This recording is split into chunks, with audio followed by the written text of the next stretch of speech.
of our Rotary Club here in Michigan City. And I want you to stick around after Professor Sidoni's speech because we're going to have a little induction ceremony for one of our brand new members. So, with that in mind, Professor Sidoni, we always start right off with the speaker. So, if you are set, we will let you go.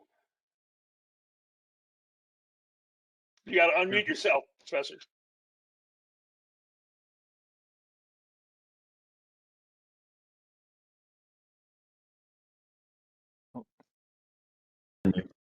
There you go. Okay, there we go. Okay, can you hear me now? Yes. Usually people don't have a hard time hearing me, but in this environment, of course, that's an issue. I want to thank you again for inviting me to come speak with you folks today.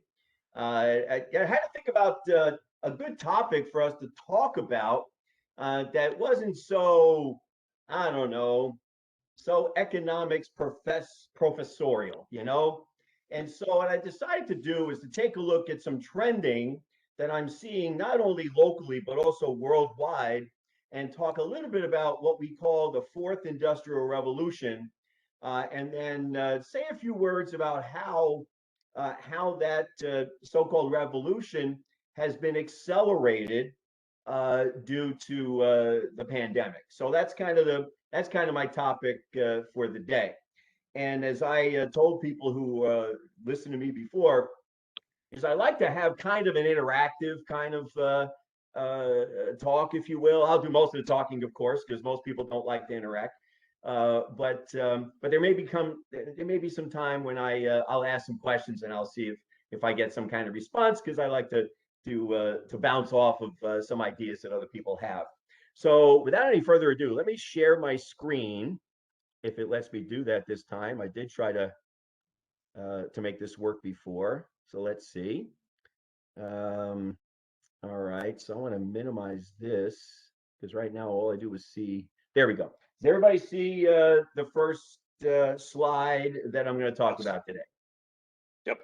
Title: Michigan City and the Fourth Industrial Revolution. Okay, so before I even go on there, how many of you have heard of the so-called Fourth Industrial Revolution? By a show of hands.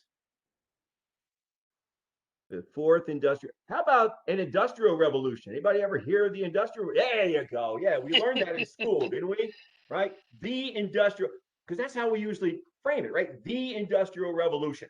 Okay. So when you see that in your mind's eye, what comes to mind? Does it bring up images of manufacturing, factories, steam coming out of towers, that sort of thing? Would that be a fair guess as to what people think of when you think of the Industrial Revolution? Because we think when I think of it, I think of a lot of air pollution. I think of a lot of air pollution. Well, yeah, there you go. Exactly. So here are some of the images that we see. And I'm going to try to, I really want to minimize this here. Hold on. Because maybe this is the way to do it. Yeah, there we go. Because I don't want to see, I don't want to block my, I don't want to block my view of this. Now you see that there are three images here on the screen, right? These three images really reflect what we call the first, second, and third industrial revolutions. A lot of people just think of the Industrial Revolution, and sometimes we think of possibly the images in the top two panels there, right? If you look at the upper left versus the upper right, the upper left is really the first industrial revolution. This occurred somewhere around 1820 to 1830. It began 1820, 1830 in Europe, where we started using water and steam to move machinery. You see, before that, machinery, whatever machinery it was moved by hand. And so we started using resources. By we, I'm not that old, but we as human beings started using resources to actually power our machinery, allowing us to produce more than we could just by our hands.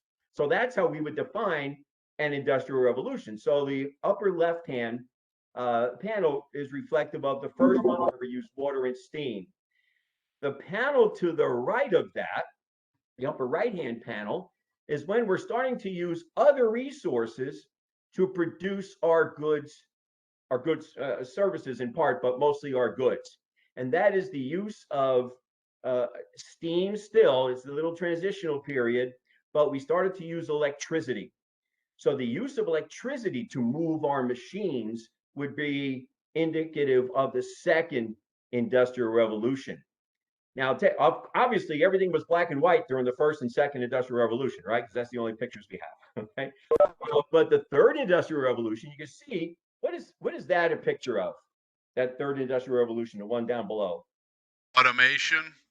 Yeah, the beginning of automation, right? The beginning of using, and looks like there's some robotics there, right? The beginning of the digital world, computer software, driving, robotics, to produce things that we all enjoy to consume, right? Well, here's the image that I have that's very reflective of what we're calling these days. We're still in the larval stage of this, by the way, indicative of what we call the fourth industrial revolution. Take a look at this. What's happening in this photograph? Virtual reality. Virtual reality, exactly. Now take a closer look at this. We have a relatively young person. Well, anybody younger than me is really young, but this is a child, okay, who is about to either put on their virtual reality glasses, goggles, or just take them off. But the important thing to get from this image is the fact that there is more human interaction with the technology. More human interaction with the technology. The third industrial revolution, we kind of said, all right, we'll let the robots do our work for us. Not completely. We'll talk more about that, but in the fourth industrial revolution, we're going to see a better meshing of the technology with the biology. So kind of reviewing this, the fourth industrial revolution, I kind of outlined what the first, second, and third industrial revolutions were, and the fourth really builds on the third. The third was really the beginning of the digital revolution. We are continuing to evolve in that revolution. It's been occurring since the middle of the last century, by the way, right? Because digital technology actually was formed in the mid 20th century, and it had become very popular and very useful, low cost, towards the latter part of last century. It's characterized, the fourth industrial revolution is characterized, as we say here, by a fusion of technologies that's really blurring the lines between the physical, digital, and biological spheres. Again, going back to this image, think about what this child is seeing when they look through virtual reality goggles. How many of you have, again, by show of hands, have donned some virtual reality goggles? And what did that do for you? What did you feel there? And it's important to talk about feelings. I know, talking about industrial revolutions, and we're talking about feelings. It's very important to understand that. Just any of you have put on VR glasses. What did you feel when you put that on? Just blurt it out. Nobody's put on VR glasses? Wow. Well, I did. So anyway, I'll tell you what I felt and see if you've done that or people are shy. What I felt was that I was actually in a place. I actually felt the emotions of that place. I put on VR glasses at my daughter's house, and I was on a roller coaster. Even though I knew intellectually, I knew that I was in a family room, just standing there. As I was going through this roller coaster in virtual reality, my body actually reacted to it. Now, I know some people, psychologists in the room are going to say, well, it's all a matter of perspective, this and that. But I just wanted to give you an idea of the meshing, if you will, of the technology with the biology. The fourth industrial revolution is one that is really characterized, this is another way of looking at it, by a meshing of cyber physical systems. It's just another graphic to kind of illustrate this. The pictures of the car being manufactured, you get the idea of the of the automation, the robotics. But we take that a step further. We can actually embed, we can actually enhance the human physical world with much of the technology that is being embraced in this so-called revolution. Okay, so here's before we get too much further, let me try to frame this in another way. The amount of technology and the relationship between technology and human interaction is accelerating these days at a much more rapid pace than the other industrial revolutions. The first industrial revolution went from like 1820 to somewhere around the Civil War. And after that, well, actually, electricity didn't really come in until the late 1800s, right? So we're talking 40, 50, 60 years before that revolution was taken over by the second one.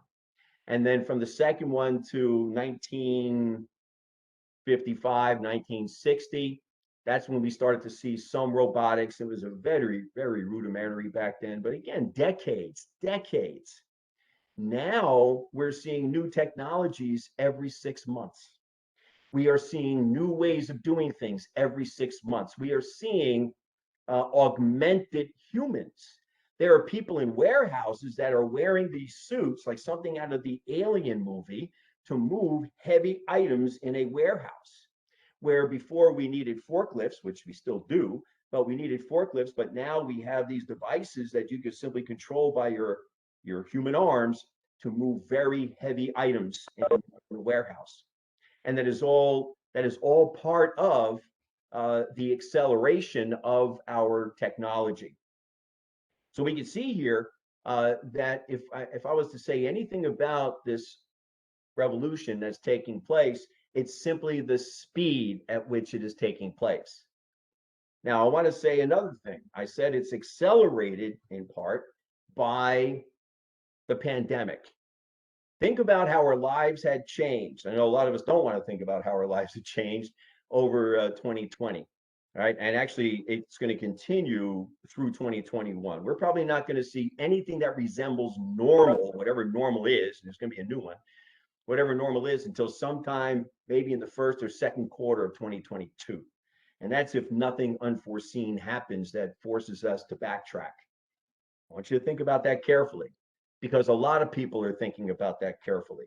A lot of folks that are in the design business of how systems are going to be created so that we could still thrive as human beings. That's where some of this revolution is taking place as well. This growth in this meshing of the technology with the human interaction is growing, like I said, at an exponential pace. The others have been growing at more of a linear pace. Okay. Jim just asked me a real good question. Thank you. And by the way, don't be afraid to interrupt me. Jim just asked, do I think the fourth industrial revolution will lead to a fifth one? I want to see what that's going to be. We're still in the beginnings of what we call this fourth revolution, because we are still developing this interaction between technology and human existence. If there's what I was referring to there, Professor Sidoni, is artificial intelligence. Is that going to lead to a fifth? Oh yeah, I'm going to talk about that in a second here. But yeah, artificial intelligence. For artificial intelligence to work, we have to gather a lot of data, and I'll talk about that. But what I was thinking in terms of another industrial revolution, it would be more like, instead of calling it industrial revolution, I think it'll be a societal revolution, because the technology will already be there. We need new systems put in place in order for us to thrive in the fourth industrial revolution. I hate to keep repeating that term in this context, but I think what we're going to see is the growth of a societal change. And in that case, there may be a fifth revolution, if you will, because I see economic systems changing. I see education systems changing. I see training systems changing, which I'm going to talk about in a few minutes. I know I only have a short amount of time here. Okay, so we'll get to that. So you mentioned artificial intelligence, Jim. Look at this. artificial intelligence, robotics, IoT, the Internet of Things. All of this is playing an important role. I had a meeting yesterday with one of my students over in Hammond, and he and I were bouncing ideas off each other because he wants to create a 3D printing manufacturing company. And so we were talking about that. He's a lone wolf. He's working by himself, but he built this 3D printing machine, and now he is starting to sell templates for the construction industry. Think about that. An individual can become a manufacturing company. You don't need 30, 40 people. Okay. But then again, and Clarence has a real good point. He and I spoke about this a lot. Let me pull out the chat for him. I want to make sure I read this right. What do K through 12 need to do to prepare? Already seen behind the 8 ball nationally, community colleges and universities. Man, you and I talked about this. We need whole new systems. We need new way of thinking, new way of interacting with each other, new way of education, new way of educating our people. Okay, there's a story. It's very interesting that you brought that up, because what about the colleges, universities, and all that stuff? We can't keep doing the same things that we've been doing over the last 110 years. We can't do that, because that's what the model is today, pretty much, right? There's been some changes, but it's been the same. And I'll tell you something, even though I'm a university professor, I often shoot myself in the foot, I suppose, because I say not everybody needs to go to college. College has its purpose. As long as college encourages people to love learning new things, that's the purpose of college. And I also think that's the purpose of K through 12. I think that in the early grades, in K through 3, let's say, we should encourage kids' creativity and innovation. That's my thinking on that. I do have some thoughts on education a little bit here. This is locking up on me. Okay. Here's the thing. If there's one sentence that sums up this fourth industrial revolution, is this, and it was I quoted Klaus Schwab, who has written several books on the fourth industrial revolution. He is the founder and executive chairman of the World Economic Forum. If you ever want to take a look at some more writings and research on this topic, certainly check out their website. But I love this quote: the new technology, the emerging technology, the fourth revolution, it does not change the things we do. It changes us. It changes our relationship to it. So what do we do in terms of training people? So this speaks right to your issue, Clarence. Okay. What about the future of work? I said a moment ago, we can have robotics that take the place of 30 workers. Well, what do we do with the 30 workers? Okay. There's been lots of proposals out there, universal income, all that kind of stuff. But here's the thing that I think would work. First of all, we have to define what work really is. And secondly, we need education and training systems to enable workers to embrace that future of work. And how do we do that? We do that starting at a very young age, encouraging creativity, encouraging innovation, encouraging kids to get things wrong, right? Encouraging them to make mistakes. They have to love the idea of learning, and we cannot ever grow our society until we have a continuous learning process. So here's now I wanted to switch a little bit. I know I'm really going long here. I hope you bear with me here for a second, but I wanted to talk about what I see, what's happening in the post-COVID world, and then we can go back to education. The operative word here is going to be hybrid, folks. Right? We are seeing employers moving to hybrid working arrangements. Employers are realizing that we don't necessarily have to have people in the office all the time. We've all learned how to be flexible with our time. I'm not saying it's not stressful, okay? But we're all learning how to look at what we're doing here, right? We used to meet in the Lebesnick Center, right? In order to, we had lunch. By the way, I'm just missing your lunch, but okay. But we used to do that, and now we don't have to. And guess what? When we leave the meeting here, we can actually become more productive. Instead of driving back to our offices or driving back home, we can just turn around. In my case, I just move my laptop over here to my desk and I get to work. So we can actually become more productive. But keeping in mind that we still crave that human interaction. And so while I'm talking about the hybrid world where we see employers making different working arrangements, we see shared office spaces. I have something here, shared office spaces. Maybe something to consider, and this is something the economic development folks could think about, the real estate developers can think about. You know, there's some empty office spaces out there because we don't need as many people in the office anymore. Maybe we can repurpose some of those offices. Maybe we could share space. When I say, you know, move office spaces into labs, which means the building would have to be rewired, that sort of thing. Maybe these are things that we could do. All right, so we're going to have to pivot to new arrangements. And getting back to my fourth industrial revolution, what we see is that pivoting, okay, has been accelerated due to COVID, right? Because COVID forced us to subtract ourselves. I call it the great subtraction. In fact, I finally got a reporter to quote me on that, right? The great subtraction. We removed ourselves from the marketplace. We removed ourselves effectively from, you know, face-to-face society, but we eventually made it work. Now, a subject of a whole different talk, if you ask me to come back, we need to talk more about the disparities in our workforce. We have some folks in our economy and the workforce that are doing extremely well, even in the COVID environment. And we have some folks that are not doing well at all, especially those industries where we pulled back. I'm talking about hospitality, restaurants. It's starting to come back a little bit, but it's not going to be back in full force for some time. And those folks that are not making very high wages, how do we enable them to become more productive to earn those higher wages so that the middle class, instead of collapsing, the middle class starts growing again?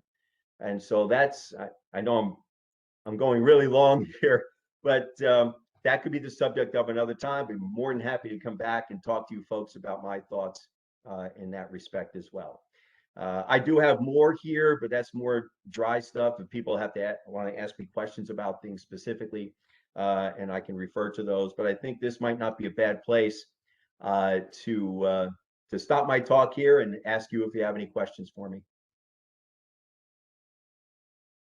I have a question, or maybe more of a comment, but you know, the conversation around education and how, you know, your comments about it needs to drastically change the way we're doing things now. And I'm in agreement with that. I don't know what that looks like. I'm sure there's experts out there that have figured out what some of that might look like, but how does that, I mean, that's such a revolutionary type of change within our education system. We've been doing the things the way we've done them for so long. How does something like that really get momentum behind it? And is that happening? Is there good conversations happening at a different level that you foresee that change coming to place anytime soon, like in the next, I don't know, 25, 30 years? Or Okay, are we well, constantly going to be behind, as Clarence said, behind the 8 ball? you know, it's interesting you say that, Katie. You know, in the education world, yes, soon means 25 to 30 years. I think that is too far away. Okay. I agree. Oh man, look, there are some places around the country that are experimenting with these new education systems. But I'll tell you what it takes to directly answer your question. It takes leadership in the education field. There are some very smart people in the education field, but they are stuck in the inertia of the past. And so what somebody's going to have to do, and I would love it if Indiana took the lead on this. Somebody's going to have to do and say, we need to rethink our entire education system. I don't know if you've ever heard me talk like this. I say, you know, why do we have 4 years of high school? Why can't we have 3 years of high school or let's say, what did I say? 3 years of high school and 3 years of what would be college, right? So that final senior year would be your first year of college, and then you have 2 years of some specialized training, because let's face it, a lot of the jobs today and jobs going into the future are going to require some post-secondary education. I also think we need to do more in the middle schools. I also think you're going to get me on my soapbox here. I also think that we need to introduce kids at a very young age to the trades. And the trades today are not the same as when I had shop 110 years ago. Today the trades are very technical, right? We're teaching kids in some of these in high schools around the area of Porter County I happen to know about, and also over the A.K. Smith Center. We're teaching them CNC lathe machines and how to program computers, how to program robotics. This is what I'm talking about. We need to be able to teach kids to want to learn new things. I was once asked, and it's kind of a offshoot of what you were asking here, Katie. I was once asked at one of these talks that we had over at the old P and Westfield campus, how do I motivate a 55-year-old to reskill themselves, right? And I got a lot of pushback after I made this particular statement. I said that 55-year-old needs to know that nobody owes him a job. And boy, talk about I got pushback on that. Okay? Letters were sent to Jim Dworkin. He just forwarded them to me. I'm not kidding. That's how it worked for me to answer. Okay, fine. But that's the truth. We have to start at a young age. We need education leaders. I know some of them might even be in this room. I don't see everybody. Leaders like yourself, Katie, you know what businesses need. I also think we need partnerships among our business leaders in the education system. Tell the educators what you need and what you think you're going to need in the, how did you put it, 25 to 30 years, right? Because that's where change will take place. It takes all of us together showing leadership and really expressing the demand for those learning systems. Little long-winded answer, Katie, but that's about the best I got on that one. Yeah, and it's not even that the education systems need to change, but it's also, employers who have, been in this mindset of when I hire for this position, they need to have this degree or this, whatever, this many years of experience, but some of that even needs to change more. It has, and I'm not saying that this stuff is not taking place, because it definitely is. Yeah. But it's not happening fast enough. And that's where, this, how do we get, students to be engaged in a work area while they're also learning about what the work is? They need to be almost doing it simultaneously, so that they're not just coming out of an educational setting and then being like, oh, but I don't really know how to do this while now that it's work. It has to be like one and the same. I am completely in agreement with you. I think that one of the models that we could try to emulate is something that okay, I'm going to drop a name here, that Blair Milo and I were talking about, and that it was the Thomas Friedman article that came out last October, where he talks about the new learning and earning model would be a cycle. It would be earn, learn, earn, learn. And what that really means is that it's going to be a partnership, but a real partnership, not businesses saying, I need your students to have this skill. No, the businesses really need to embrace this, and they might, because there's a shortage of qualified workers for their technology, which is growing in exponential rates. So the businesses will finally realize, they'll talk to the educators and they'll say, let me bring on, I guess you can call them interns, right? We'll teach them new things. They can earn a little bit of money. They could be productive for us. Then they can go back to school, and learn even newer stuff, and we'll bring them back on. It is a cycle.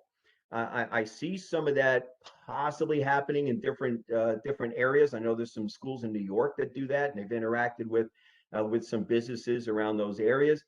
We haven't really embraced it as much as we want to here, but I agree with you, Katie. We need to do this fast. If we don't do this fast, instead of being 15th in productivity, we're going to be 115th in productivity in the world. And that's what we need to do. They're embracing this model in Europe. They're embracing this model in Africa, believe it or not.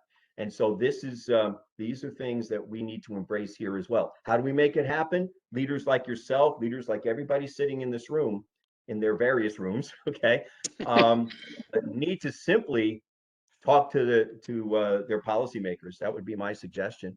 Somebody else. Tony, just to give you a little bit of good news, even in the scouting, I do a lot with the Boy Scouts of America. Okay. Right.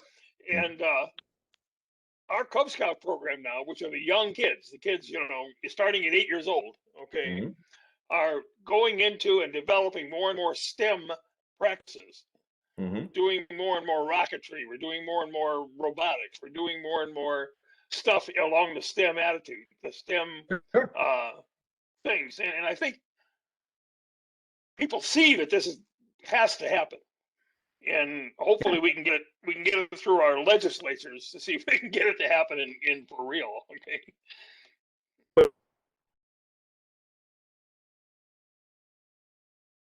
You kind of froze up there for a second.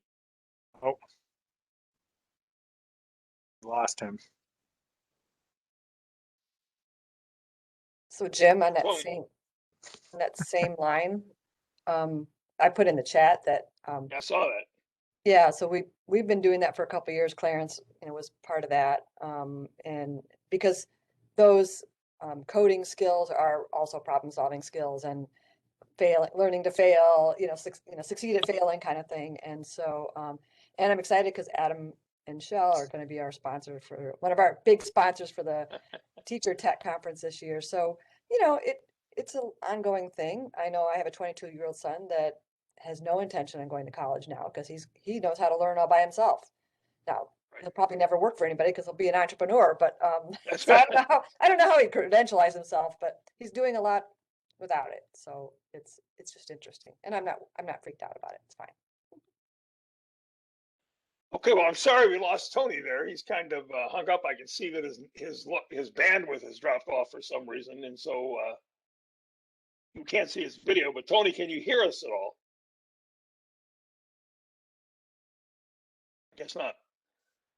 Well, what I'll do is I'll use this break time right here to have Adam come in and do our induction ceremony for one of our members right now. Yes, very exciting. All right. Well, I've actually never met Nicole because this has been the 2021, although I've met her online a couple times. So, ladies and gentlemen, today I have the pleasure of inducting our newest member, Nicole Manning from the General Insurance Services. With her today is her sponsor, Caitlin Wisser. So, hello. All right. So, Nicole, we are delighted you joined our Rotary Club. You will find that the club can be a cheering section when things aren't going well, and also a support system when they are a cheering section when things are going well, a support system when things are not. Nicole, I'm happy you've already taken a board position as well. It's very exciting. Yeah. So, just to bring it around, Rotary is an organization of 1.2 million members in over 200 countries. As you travel, you will be welcomed by any of them in one of the 34,000 clubs worldwide. You have learned about the Rotary Foundation and how to contribute toward becoming a Paul Harris Fellow. So Nicole, welcome to our Rotary Club of Michigan City. Thank you. I'm excited to be here. Oh, we're excited to have you. And so to everyone, may I present to you Nicole Manning, the latest member of our Rotary family. All Now right. we all stand and applaud. Thank you. Thank you. And I also noticed that Jalen, you said you weren't going to be able to make the meeting, but you did. But we'll go ahead and do your induction next time. Is that all right with you? That's fine. That's fine. Okay. Because Jalen Boney is another new member that we just got. So nice to see you there, Jalen. It's good to be here. Thank you, guys. Okay. You got anything else, Adam? Well, technically I'm doing the SARS program, so we can jump into that if you don't mind. Sure. Okay, so do we have any visiting Rotarians today? I don't think so. And any guests? Yeah, we do. We have a couple people came in to listen to Professor, and let's see, I can't remember your name now. It still says Yanni on your screen here, but you want to introduce yourself to us there? Hello, everyone. I'm Linda Tinsley. I'm with Junior Achievement of Northern Indiana. Thank you for having me here today. I'm enjoying it. And Felipe, how about you? Hello. I'm actually the student that Mr. Sindone spoke about the 3D printing, so I just wanted to hear what he had to say. Oh, you're the one who's going to who's trying to do the manufacturing with the printer, is that right? Correct. Oh boy, that's some really good thinking there, Felipe. I really think that's excellent. Thank you. Okay, Okay, the Junior Achievement of Northern Indiana, Northwest Indiana. We're of Northern Indiana, and Northern I cover the LaPorte County territory. Okay, so what does Junior Achievement do? What is the intent We of provide economic education to children in grades K through 12, and we do that through financial literacy, career readiness, and entrepreneurship. So all of this talking about education and the focus we need to put on it and how we approach our kids. We utilize people just like you to volunteer to reach our kids, and they want to hear more about everything that's new and upcoming. Probably my favorite grade is 4th grade because you ask them what the big idea is, and it really encourages them to know they can be young entrepreneurs. And we need to help them because in middle school, 66 believe they can do it. And by high school, only 22% believe that. So they need people in their community letting them know what they can do to build those businesses and big ideas and how to care for them financially when they do so. Neat. Thanks. And then my last point, good of the order. Does anybody have any announcements, things they'd like to share? don't forget to unmute yourself. I will share.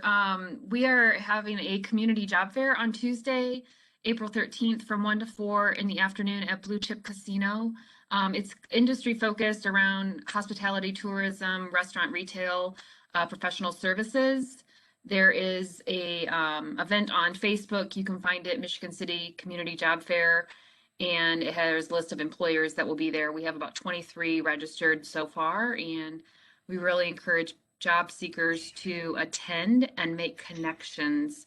So many of our employers are dealing with staff shortages right now across really every industry, but we focused on those who have a higher need right now as they head into the summer months. You know, our hospitality and tourism sector always needs additional workers during the summer months, and so we're hoping to help them out with this. So even if people are looking for second job, part-time job, full-time work, there's a little bit of everything available. So anybody you know that's job searching, send them our way on Tuesday.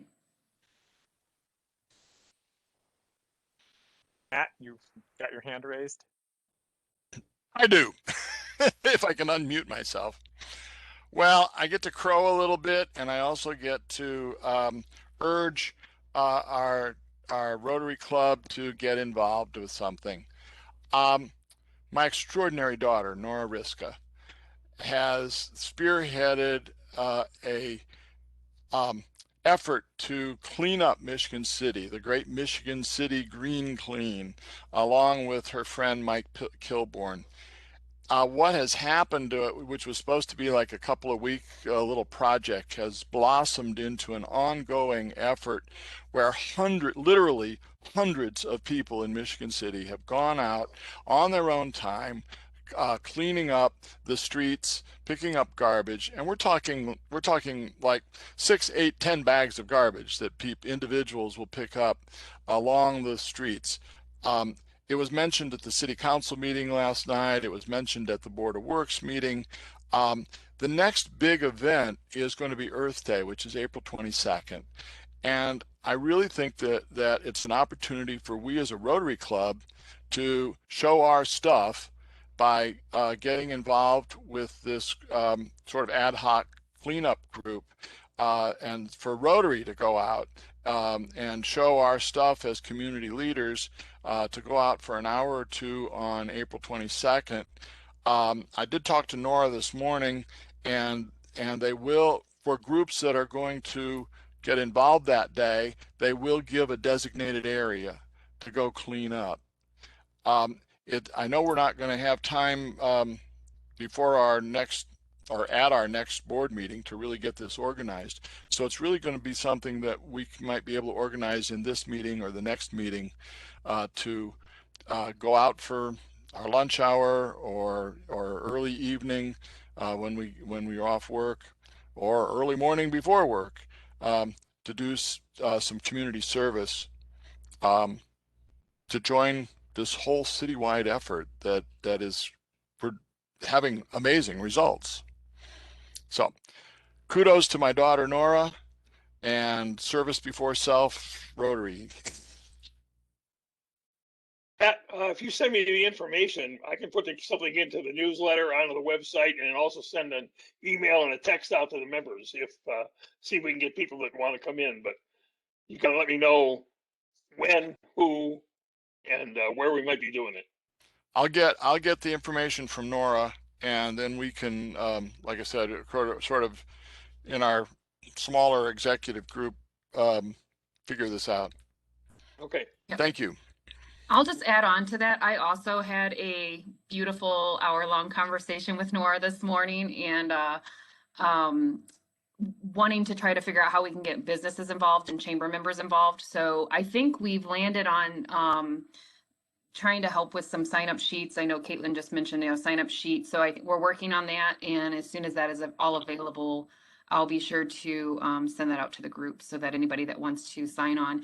And I would encourage, if your business wants to pick a day and time and a location that needs some help, it doesn't have to be on Earth Day. It really can be any time between now and really the end of the month is what I think we're focused on. So, rally some employees together, some coworkers, and tackle either around your building, around your facility, or, couple block radius around, something like that, and post pictures, share information. So.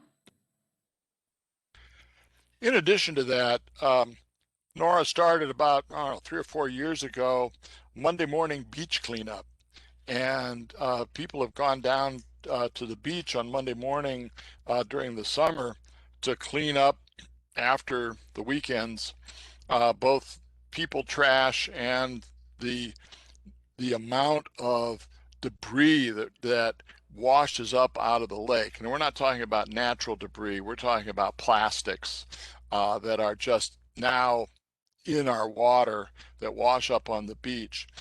And that's another thing we might look at for later in the summer. We could have a Rotary Day to go down early in the morning and take an hour to just pick up the trash on the lake.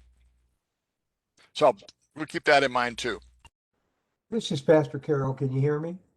Mm-hmm. Oh, I just wanted to mention that also I'm on the committee with the Salvation Army Pathway, and with the spiritual care and counseling for those that are hurting and dysfunctional families. And so I'm happy to be a part of the Salvation Army with the Pathway Committee. So thank you. Okay, Adam, we're going to have to, it's exactly 12:59, so we're going to kind of have to end the meeting by 1 o'clock. So what I'd like to do is end the meeting on a plus note here, and why don't we all do the 4-way test just to say and remind ourselves what we're here for. If you want to go together, you can still keep it muted so we don't have a bunch of crosstalk, but we want to talk about everything that we think, say, or do. Is it the truth? Is it fair to all concerned? Will it build goodwill and better friendships? And will it be beneficial to all concerned? And thank you all for being here at the meeting. I thought we had a great speaker. We had good discussions afterward. And I hope that we actually do go out and do some service for the community. So I'll see you guys next week.